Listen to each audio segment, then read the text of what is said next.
Hello friends, आप सभी को मेरा नमस्कार। सोशियो ऑनलाइन क्लासेस में आप सभी का बहुत बहुत स्वागत है। फ्रेंड्स, आज का हमारा जो वीडियो लेक्चर है वो है कार्ल मार्क्स। और आपको इस वीडियो में जो ये इमेज दिख रही है वो कार्ल मार्क्स की है। फ्रेंड्स, आज हम आपकी जो अपकमिंग एग्ज़ाम्स हैं जीआईसी के, यूपी पीजीटी के, यूपी हायर एजुकेशन में सोशियोलॉजी और भी जो भी आपके अदर स्टेट के हायर एजुकेशन के जो असिस्टेंट प्रोफेसर के एग्ज़ाम हैं उन सभी में कार्ल मार्क्स से क्वेश्चन पूछता है। तो उस पॉइंट ऑफ व्यू से ये वीडियो हम लेके आए हैं। इसको कार्ल मार्क्स को, हालांकि कार्ल मार्क्स का जो टॉपिक है वो काफ़ी बड़ा है, लेकिन उसको हम संक्षिप्त में उन महत्वपूर्ण बिंदुओं को वन लाइनर के रूप में, नोट्स के रूप में आज आपके साथ डिस्कस करेंगे।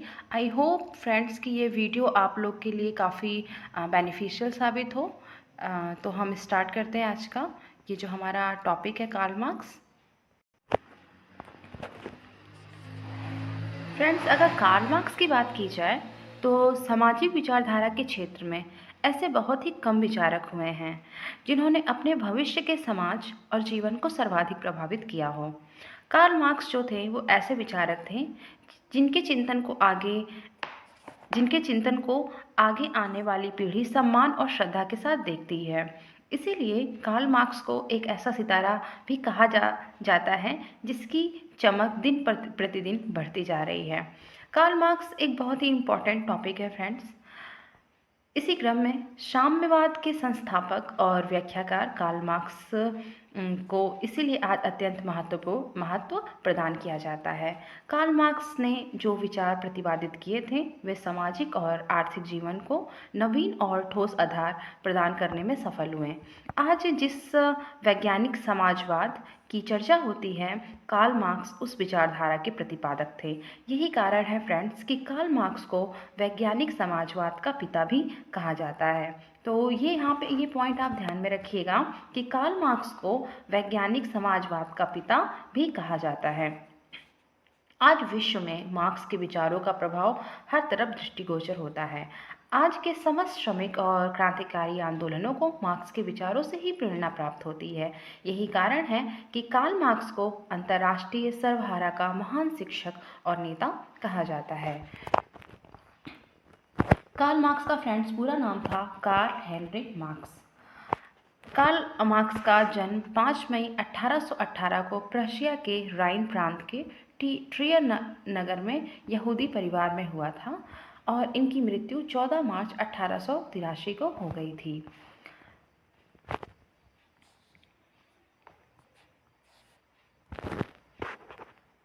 यहाँ पे फ्रेंड्स जो इनका जन्म है वो ध्यान देने के लिए है कि ये जो विश्वविख्यात समाजवादी विचारक कार्ल मार्क्स है, इनका जन्म कब हुआ था? इनका जन्म 5 मई 1818 को जर्मनी के ट्रीप्स नामक स्थान पर हुआ था और इस विचारक का जो पूरा नाम कार्ल हेनरिक मार्क्स था।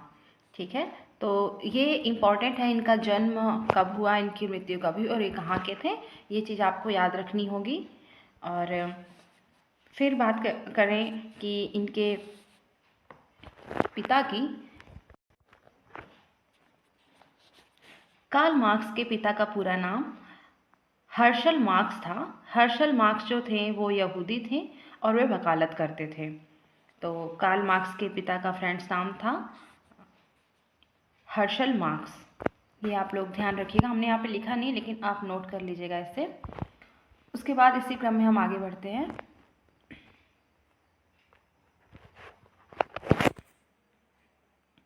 मार्क्स ने अपनी कृति इकोनॉमिक एंड फिलोसफिकल मैन्युस्क्रिप्ट जो कि 1844 में आई थी में इन्होंने सेंट साइमन की युक्ति मानव के विज्ञान का उल्लेख किया था।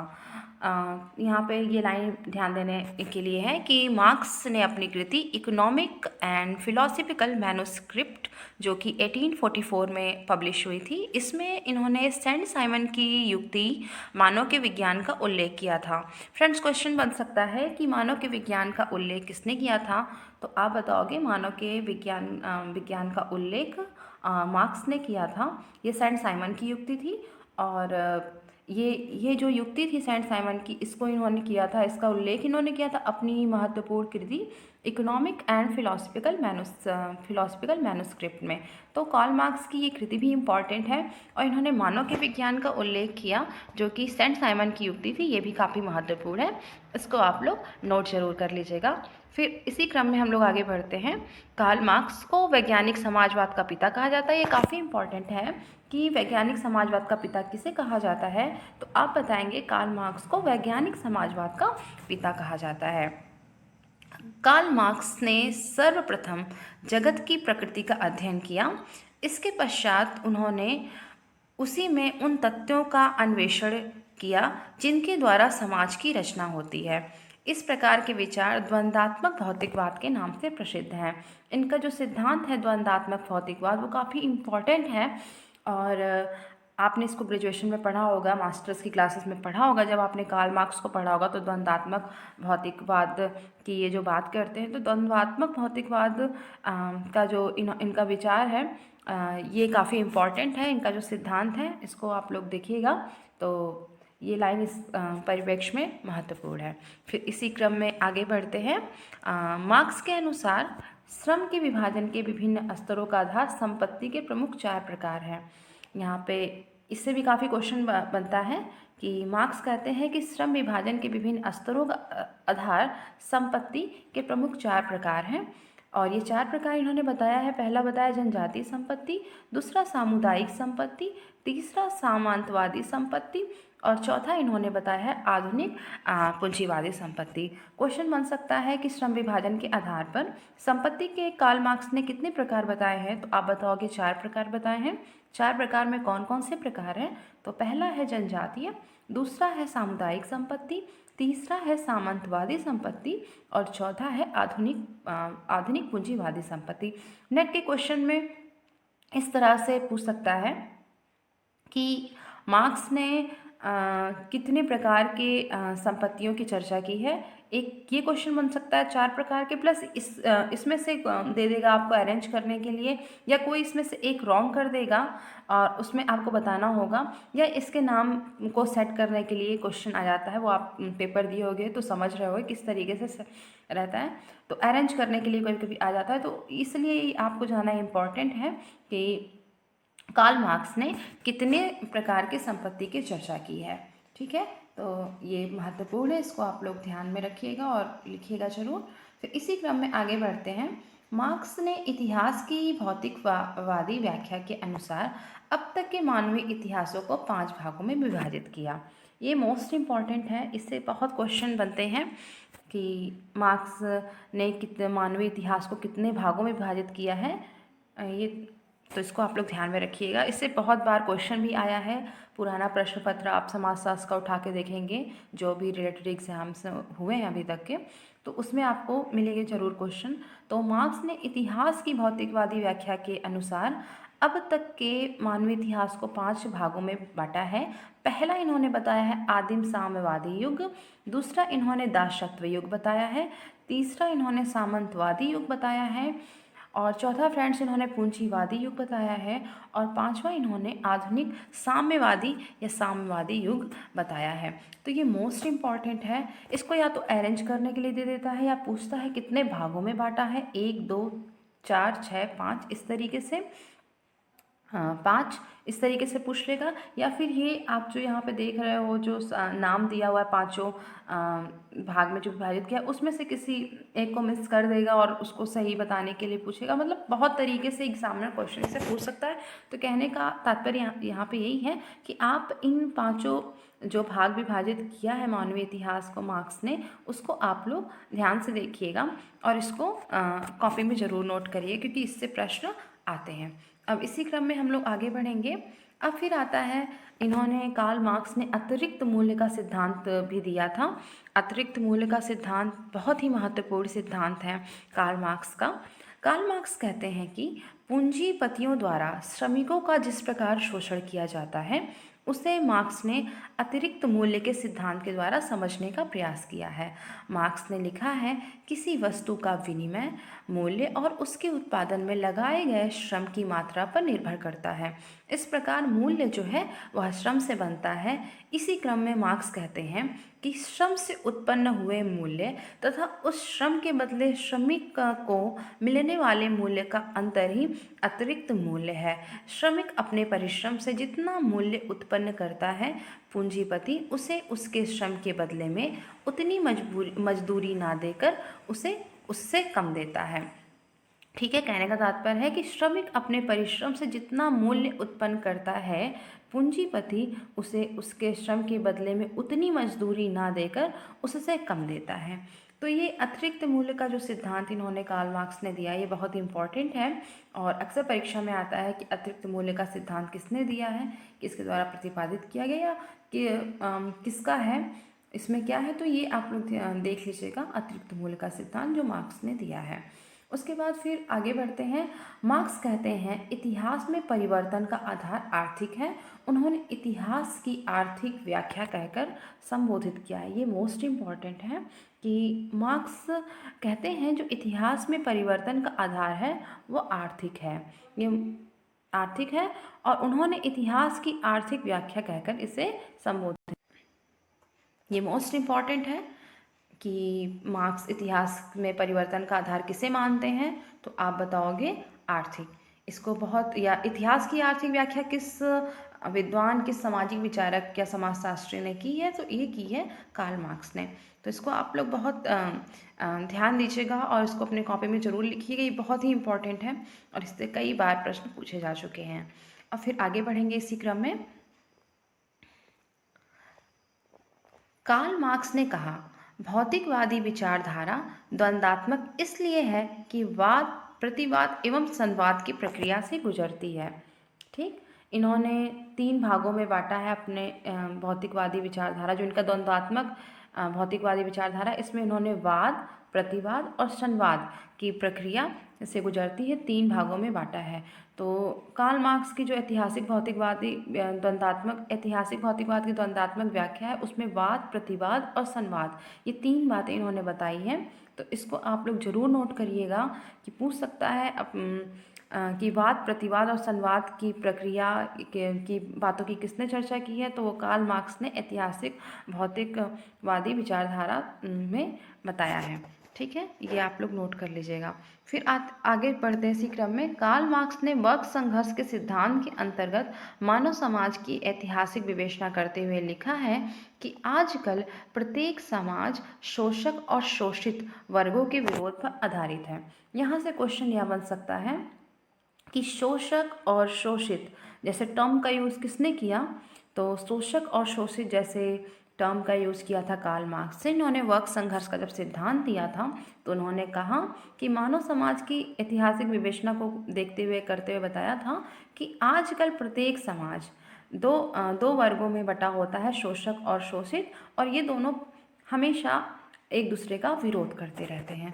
तो शोषक और शोषित जो टर्म है वो काफ़ी महत्वपूर्ण है, जो कि कार्ल मार्क्स द्वारा दिया गया था, तो इसको आप लोग ध्यान में रखिएगा। फिर इसी क्रम में आगे बढ़ते हैं। कार्ल मार्क्स कहते हैं कि अभी तक के सभी स्थापित समाजों का इतिहास वर्ग संघर्ष का इतिहास रहा है। मोस्ट इम्पॉर्टेंट डेफिनेशन, बहुत सारे जो कैंडिडेट होंगे जो पहले सोशियो के कॉम्पिटिटिव एग्ज़ाम को दिए होंगे, उनको ये परिभाषा कई बार मिली होगी। ये मोस्ट इम्पॉर्टेंट डेफिनेशन है जो कि मार्क्स दिए हैं कि अभी तक के सभी स्थापित समाजों का इतिहास वर्ग संघर्ष का इतिहास रहा है। ये कार्ल मार्क्स ने दिया था वर्ग संघर्ष के सिद्धांत की विवेचना करते समय। फिर इसी क्रम में आगे बढ़ते हैं और देखते हैं। मार्क्स के अनुसार बुर्जुआ अपनी कब्र खोदने वालों की दी अधिक उत्पत्ति है, इसका पतन सर्वहारा और सर्वहारा की विजय अपरिहार्य है। ठीक, यहाँ पे बुर्जुआ और सर्वहारा का टर्म भी कार्ल मार्क्स ने दिया था। बुर्जुआ जो शब्द है वो पूंजीपतियों के लिए है और जो सर्वहारा जो शब्द है फ्रेंड्स वो है श्रमिक के लिए। तो इसको आप लोग ध्यान में रखिएगा। फिर आगे इसी क्रम में बढ़ते हैं, देखते हैं मार्क्स कहते हैं कि संपूर्ण समाज अधिकाधिक दो महान विरोधी समूह में विभाजित हो रहा है, एक दूसरे का प्रत्याविरोध करते करते हुए, बूर्जवा और सर्वहारा दो महान वर्गों में। ठीक, तो ये जो बूर्जवा और सर्वहारा जो टर्म है, जिस तरह आपने शोषक और शोषित देखा, उसी तरह बूर्जवा और सर्वहारा ये बहुत ही इम्पॉर्टेंट टर्म है। बूर्जवा शब्द है पूंजीपतियों के लिए और सर्वहारा है श्रमिक के लिए। तो इसको आप लोग ध्यान दीजिएगा, सर्वहारा है श्रमिक के लिए और बूर्जवा जो टर्म है वह है पूंजीपतियों के लिए। तो ये बहुत ही इम्पॉर्टेंट है, इसको आप लोग ध्यान दीजिएगा। एक शोषक और शोषित जो कार्ल मार्क्स ने टर्म यूज़ किया, और दूसरा जो इन्होंने बताया बूर्जवा और सर्वहारा, ये दोनों टर्म जो हैं ये कार्ल मार्क्स ने यूज़ किया। उसके बाद फिर कार्ल मार्क्स ने वर्गहीन समाज की स्थापना की कल्पना की है। मार्क्स का विचार है कि वर्ग संघर्ष द्वारा ही वर्गविहीन समाज की स्थापना हो सकती है। कार्ल मार्क्स एक वर्गहीन क्लासलेस सोसाइटी की स्थापना की कल्पना करते हैं। मार्क्स कहते हैं कि वर्ग संघर्ष द्वारा ही वर्गविहीन समाज की स्थापना हो सकती है। इसी क्रम में आगे बढ़ते हुए मार्क्स ने वर्ग संघर्ष के दो उद्देश्य बताए थे। पहला इनका उद्देश्य था वर्ग विहीन समाज की स्थापना करना और दूसरा राज्य विहीन समाज का निर्णय। ठीक है फ्रेंड्स, तो कार्ल मार्क्स के जो वर्ग संघर्ष के दो उद्देश्य थे वो यहाँ पे आप देखिए लिखा है कि पहला तो था वर्ग विहीन समाज की स्थापना करना और दूसरा राज्य विहीन समाज का निर्णय। तो फ्रेंड्स ये काफ़ी महत्वपूर्ण इम्पॉर्टेंट लाइन थी जिसको अभी आपने यहाँ पे देखा। अब हम जो सबसे इम्पॉर्टेंट चीज़ है, कार्ल मार्क्स की कृतियाँ, इनके ग्रंथ, ये बहुत ही इम्पॉर्टेंट है। अक्सर ही एग्ज़ाम में इनसे क्वेश्चन आते रहते हैं और इन्होंने काफ़ी कुछ, इनकी बहुत सारी इनकी कृतियाँ हैं और सभी इम्पॉर्टेंट हैं, तो उनको एक एक करके हम देखेंगे। इनकी जो प्रथम कृति यहाँ पे उल्लेखित है वह है इकोनॉमिक एंड पॉलिटिकल मैन्युस्क्रिप्ट, जो कि 1843 में 1843 में पब्लिश हुई थी। और इसके बारे में हमने बताया कि इसमें इन्होंने सेंट साइमन से प्रभावित होकर के जो अपनी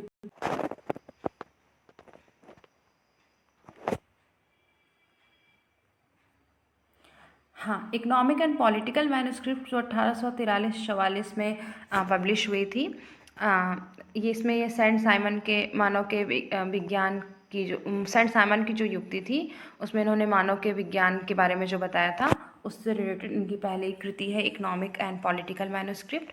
फिर इसी क्रम में द होली फैमिली, इनकी जो दूसरी कृति आती है होली फैमिली, पवित्र परिवार, जो कि 1845 में पब्लिश हुई थी। इस पुस्तक की रचना मार्क्स ने एंजल के साथ की थी। इस पुस्तक में जर्मन विचारधारा का प्रतिपादन किया गया था। फिर नेक्स्ट आती है the German ideology thesis on fire park, जो कि 1846 में पब्लिश हुई थी। फिर इसी क्रम में आती है जो चौथी इनकी कृति है the poverty of philosophy, the poverty of philosophy, दर्शन की दरिद्रता, इस पुस्तक का नाम है, जो कि पब्लिश हुई थी 1847 में। और ये पुस्तक बहुत ही इम्पॉर्टेंट है क्योंकि इस पुस्तक में कार्ल मार्क्स ने बहुत महत्वपूर्ण सिद्धांतों का प्रतिपादन किया है। जैसे इन्होंने ऐतिहासिक भौतिकवाद की व्याख्या इस पुस्तक में की, ऐतिहासिक परिवर्तनों के कारण के रूप में आर्थिक ढांचों की व्याख्या भी द पॉवर्टी ऑफ फिलॉसफी में ही की, वर्ग संघर्ष की व्याख्या, शोषण से मुक्ति के लिए संघर्ष, क्रांति के राजनीतिक और सामाजिक जीवन में परिवर्तन जैसी व्याख्या इन्होंने द पॉवर्टी ऑफ फिलॉसफी में ही की थी। तो ये पुस्तक कई बार पूछ चुकी है, द पॉवर्टी ऑफ फिलॉसफी किसकी रचना है, तो ये कार्ल मार्क्स की रचना है। फिर कम्युनिस्ट मैनिफेस्टो, जो कि बहुत ही महत्वपूर्ण इनकी रचना है, कम्युनिस्ट मैनिफेस्टो या कम्युनिस्ट घोषणा पत्र इसे बोलते हैं हिंदी में। ये मार्क्स और एंजल की मिलीजुली रचना मिल करके इन्होंने कम्युनिस्ट घोषणा पत्र तैयार किया था जिसमें साम्यवाद के सिद्धांतों का प्रतिपादन हो। और इस घोषणा पत्र की चार प्रमुख बातें यह थी जो कि पूंजीपति और सर्वहारा वर्ग के विकास की व्याख्या के बारे में था, संक्षिप्त व्याख्या के बारे में, श्रमिकों और साम्यवादियों के संबंधों की व्याख्या के बारे में है था, और वर्ग विहीन संसार की कल्पना और दुनिया के सभी मजदूरों को एक होने का आह्वान। तो ये विशेषता रही कम्युनिस्ट मैनिफेस्टो की, और ये इसका पब्लिश ईयर 1848 है। और ये कम्युनिस्ट मैनिफेस्टो जो है ये बहुत ही इम्पॉर्टेंट है और अक्सर इससे प्रश्न परीक्षा में आते हैं। फिर इसी क्रम में the class struggle in France, जो कि 1850 में पब्लिश हुई थी। फिर सातवां इनका जो आता है द एथिक ब्रूमायर ऑफ लुइस बोनापार्ट, इनकी रचना है। फिर आठवीं जो इनकी रचना आती है वह है a contribution to the critique of political economy, जो कि 1859 में पब्लिश हुई थी। फिर इसी क्रम में आता है दास कैपिटल। दास कैपिटल बहुत ही महत्वपूर्ण कृति है कार्ल मार्क्स की।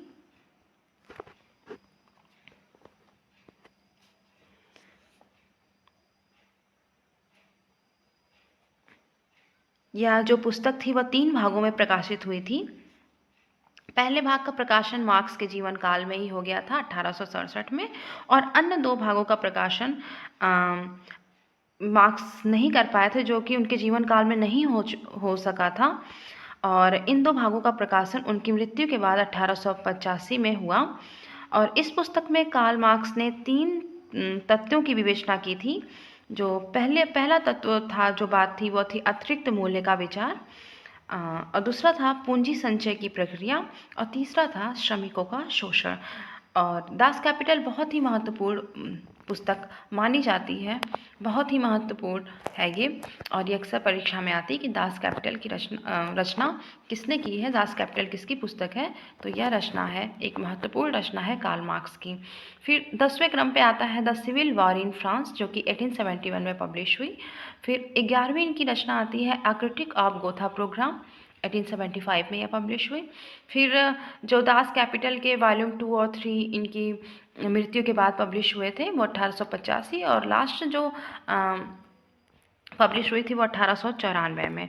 तो ये क्योंकि दास कैपिटल 3 वॉल्यूम 3 खंड में प्रकाशित हुई थी। इस प्रकार ये हम कार्ल मार्क्स की अत्यंत महत्वपूर्ण कृतियों को देख सकते हैं, जो कि परीक्षा की दृष्टि से बहुत ही इम्पॉर्टेंट है।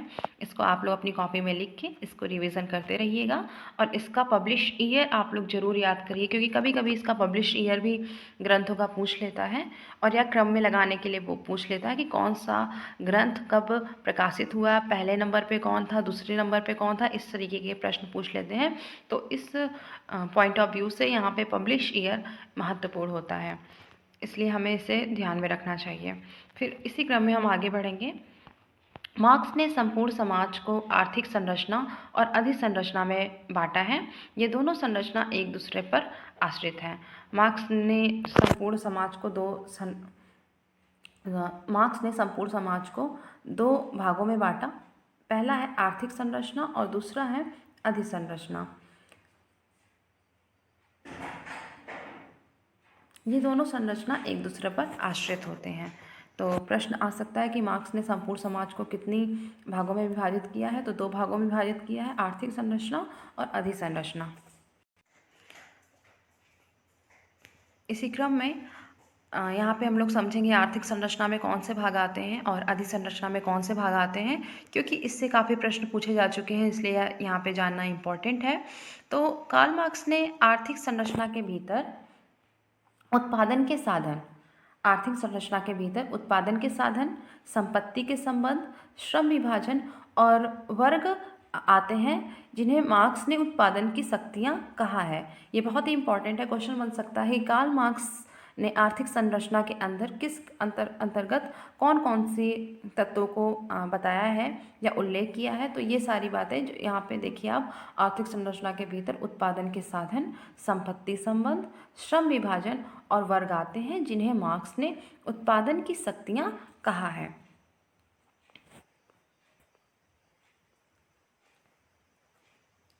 अब अधिसंरचना। अधिसंरचना के अंतर्गत अधिसंरचना में समाज की संस्थाएं, राज्य, धर्म, शिक्षा, परिवार, कानून और नियम, राजनैतिक, सैनिक संगठन आदि आते हैं।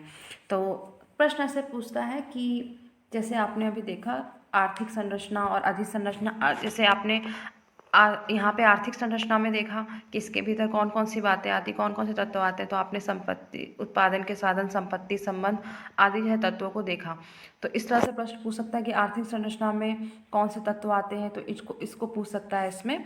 और यहाँ पे अधिसंरचना में पूछ सकता है कि कौन कौन से तत्व आते हैं, तो यहाँ पे आप बताओगे राज, धर्म, शिक्षा, परिवार, तो इसको ये इम्पॉर्टेंट है। यहाँ पे जो यहाँ पे संस्थाओं का नाम दिया है, जो समाज की संस्थाएं हैं, इसको आप लोग देखिएगा, ध्यान दीजिएगा, इससे प्रश्न आता है हमेशा। फिर इसी क्रम में आगे बढ़ते हैं। मार्क्स के अनुसार उत्पादन के साधन बदलने पर धीरे धीरे संपूर्ण उत्पादन शक्तियों में परिवर्तन आता है और इस प्रकार पूरी आर्थिक संरचना परिवर्तित हो जाती है। अधिसंरचना चूंकि आर्थिक संरचना पर आधारित है, अतः उसका बदलना भी अनिवार्य है और इस प्रकार दोनों संरचनाओं के बदलने पर पूरा समाज परिवर्तित हो जाता है। इसे ही मार्क्स ने सामाजिक परिवर्तन कहा है। ठीक है, ये बहुत ही इम्पॉर्टेंट है जो मार्क्स ने सामाजिक परिवर्तन की बात की है। तो मार्क्स कहते हैं कि उत्पादन के जो साधन होते हैं, जब वो बदलता है तो धीरे धीरे संपूर्ण उत्पादन शक्तियों में परिवर्तन आता है और इस प्रकार पूरी आर्थिक संरचना चेंज हो जाती है, बदल जाती है। अधिसंरचना आर्थिक संरचना पर ही आधारित होती है, क्योंकि अगर आर्थिक संरचना बदल रही है और अधिसंरचना आर्थिक संरचना पर ही निर्भर है तो वह भी बदलेगी, तो उसका बदलना भी अनिवार्य है। इस प्रकार दोनों संरचनाओं के बदलने पर पूरा समाज परिवर्तित हो जाता है, मतलब पूरा समाज का जो ढांचा होता है वो चेंज हो जाता है।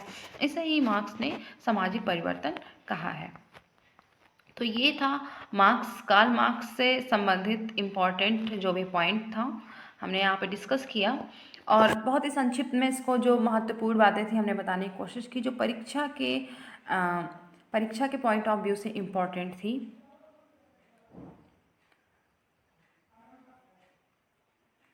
यहाँ पे आप लोग जो भी यहाँ पे एक एक लाइन में हमने जो नोट्स दिया है उसको आप लोग लिख के ज़रूर रिवाइज करिएगा और इनकी कृतियों को बहुत ही ध्यान से सावधानीपूर्वक देखिएगा। ये बहुत ही महत्वपूर्ण है और परीक्षा में इससे आपको प्रश्न मिल जाएंगे।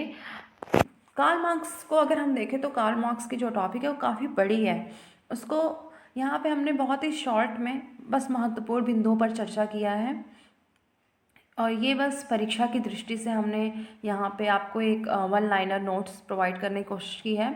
आशा करते हैं कि आपको ये वीडियो लेक्चर पसंद आया होगा और फ्रेंड्स अगर पसंद आया हो, आपको अच्छा लगा हो तो लाइक ज़रूर करिएगा और मेरे चैनल को सब्सक्राइब कर लीजिए। सब्सक्राइब करने से क्या होगा कि आपको जो नेक्स्ट वीडियो होगा उसकी अपडेट्स आपको मिलती रहेगी। मेरा वीडियो देखने के लिए, आज का वीडियो लेक्चर देखने के लिए और सुनने के लिए आप सभी का बहुत बहुत धन्यवाद।